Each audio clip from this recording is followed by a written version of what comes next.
So I'm particularly honored and happy to be here. So thanks to the organizer, and particularly I'm in touch with Sofies for several years.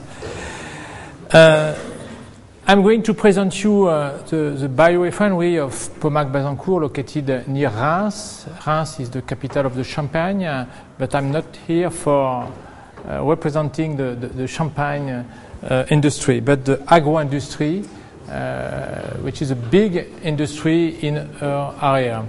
So, but it's not exactly an eco-park. I would say, it's not labelized as such, but it's more an agro-industrial ecosystem that combine research, industry, research, and academia in the field of the bioeconomy. But biorefinery, the term is built by analogy with the oil refinery. But the first refinery in the world was sugar refinery before we have oil refineries. And so the keyword is biorefinery. And actually, the cluster I will present, we can consider we have two clusters in one. One is an industrial cluster co-located with an innovation cluster.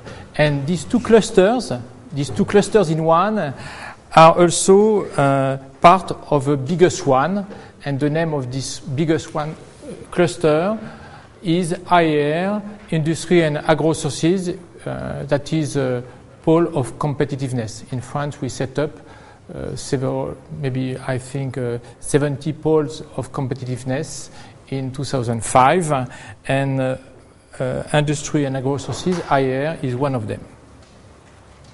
So, but it's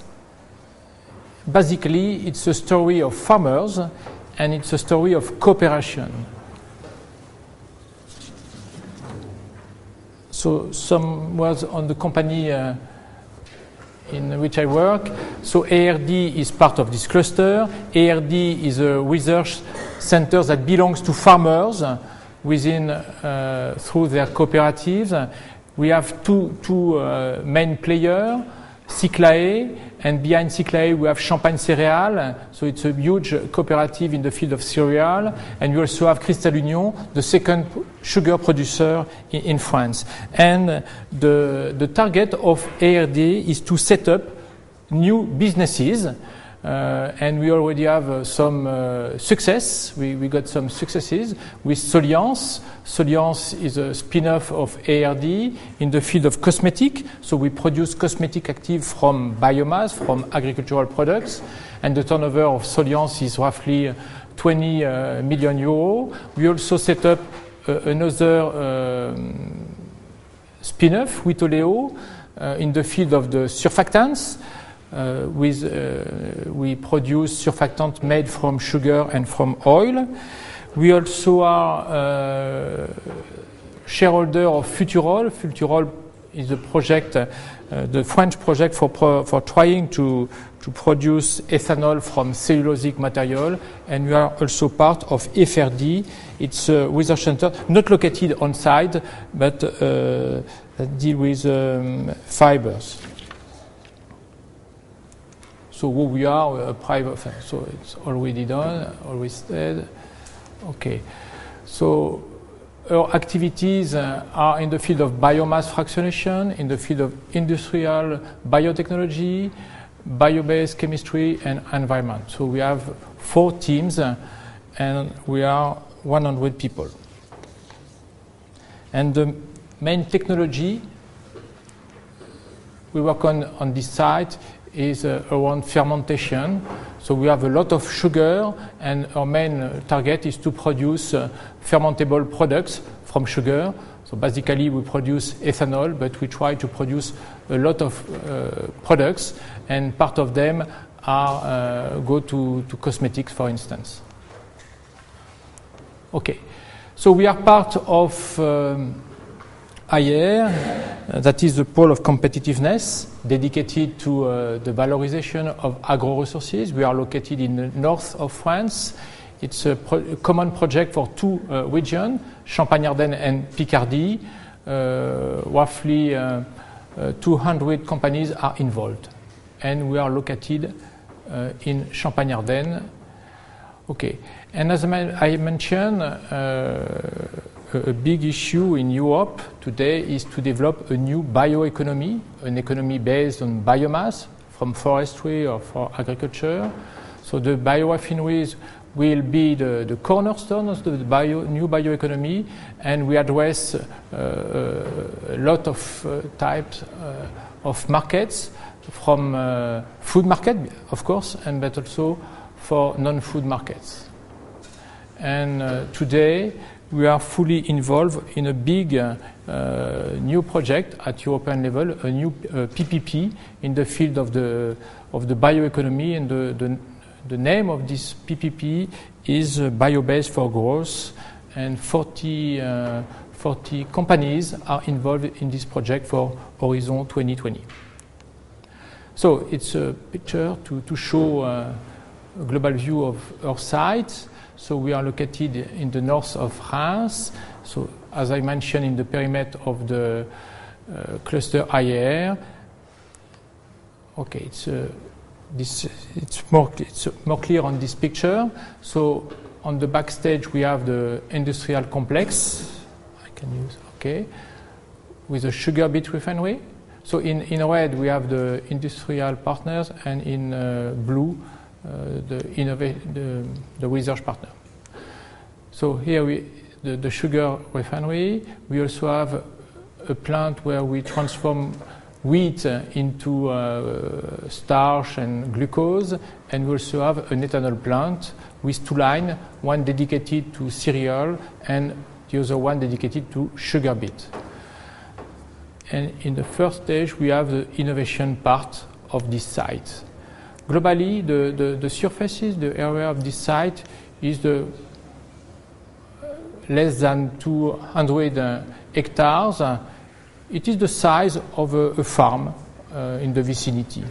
That means that on this site we transform roughly all the production of the department of the Marne, and the department of Marne is one of the biggest department in terms of cereal production. So we concentrate the equivalent of the production of the département de la Marne. Okay, it's a scheme to show the site, and this part is dedicated to industry, and this part to innovation. So I'm going to give you more details on these two parts, and particularly to develop the synergies. So first, the innovation platform, BRI, Biorefinery Research and Innovation. So on this site, in the beginning, we only had ARD. So ARD with its demo platform, and 2 years ago, 2 French engineering schools joined us for setting up a new center, a center of excellence in IB, in industrial biotechnology. So AgroParisTech and Central Paris joined us to develop this new center, and this center is co-located on our site. And we also plan with the Chamber of Commerce to set up a technopole for welcoming startup and spin-off. And all of this platform is supported by local authorities, Région Champagne-Ardenne, La Marne, and the city of Reims. We also have the support of the EU and some French ministries. So our common target is to. So we are a place where we have a lot of sugars from cereal, sugar from sugar beet, and we plan to be able to use also non-food production to produce diverse type of fermentable products. So our challenge is to go from starch to cellulose, and to go from ethanol to other chemical products obtained by fermentation. And we are in connection with Genopole d'Evry for developing new strains to be able to produce this, to enlarge the scope of our products.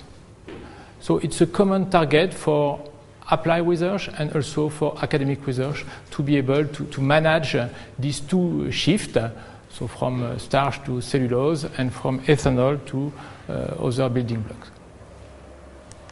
So for that we invested in new equipment. For instance, at the level of ARD, we recently invested in a demo plant. We invested 21 million euros with 5 million euros from public funds. In this demo plant, we are able to demonstrate and to be the step just before the commercialization. And for the moment, we are under contract with a company we set up. The name of this company is BioAmber. And in this plant, we produce succinic acid. And succinic acid was one of the building blocks identified by US DOE in 2005 for being a good basis for the bio-based chemistry.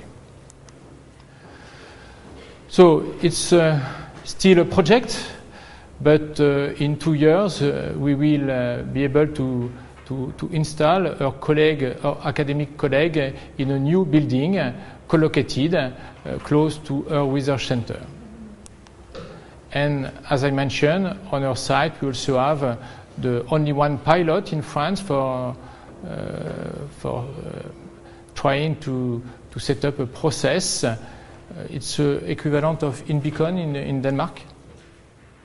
It's a huge investment. The investment for the pilot is 20 million euros. And once again, it is possible thanks to a collaboration between 11 partners. And this pilot is co-located, close to ARD, and we develop a lot of collaboration. So that's for the innovation, a quick presentation of the innovation part. And in terms of industrial synergies, a lot of synergies have already been set up. So the main players are the sugar beet refinery here, the oldest plant. We also have Chantor, the wheat refinery, and we have the Cristanol, the ethanol plants, and ARD and Soliance, our subsidiary for cosmetic ingredients. So we identified roughly 8 types of synergies.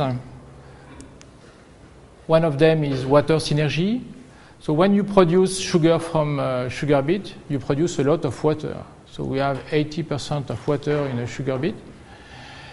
So during the campaign, when we extract sugar, we recover water, and water is used by Chantor. So Chantor, this plant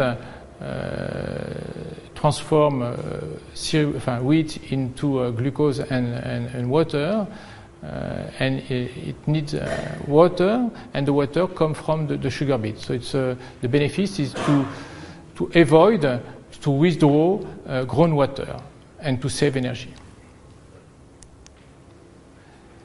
We also have steam synergies.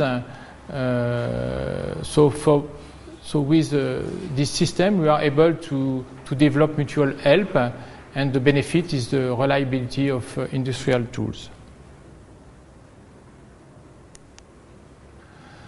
Which we develop, so it's in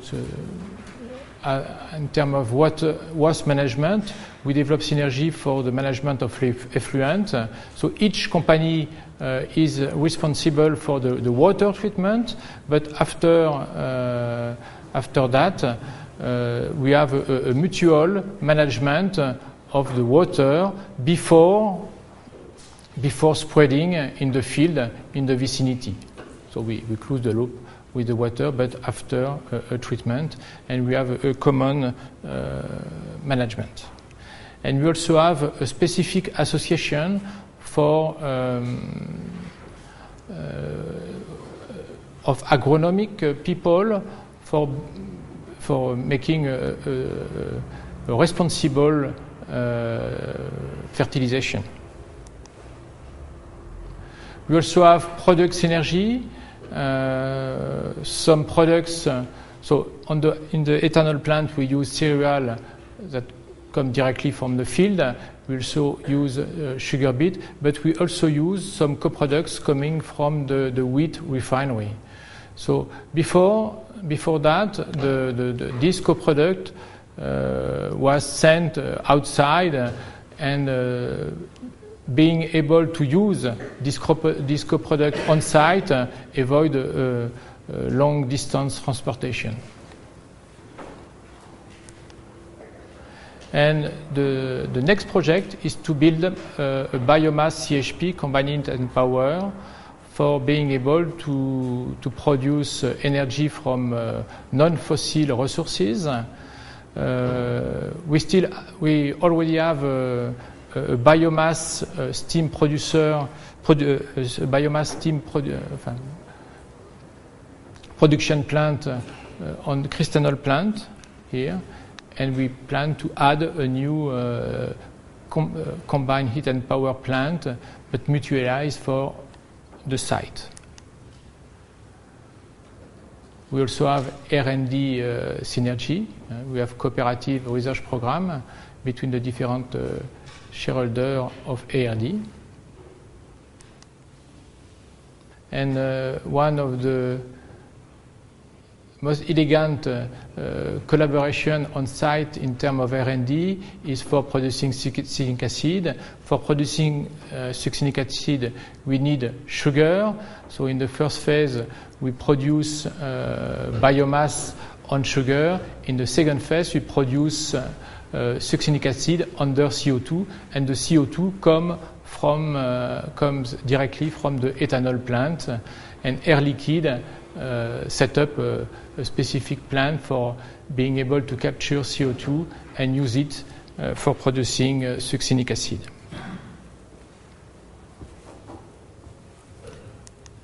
Okay, I would like just to, in terms of conclusion,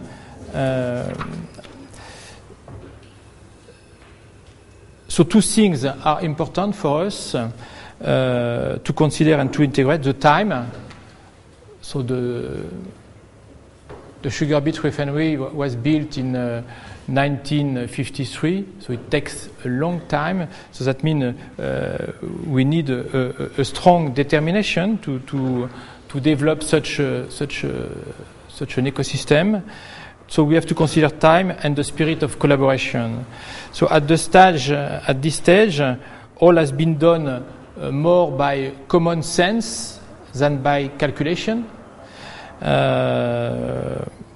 But at the end of the day, it's good for the economy, it's good for environment, and beyond, we plan to develop research, maybe with the support and the help of some specific organization to study more deeply our site, because we, yes, for the time being, we are like Monsieur Jourdain.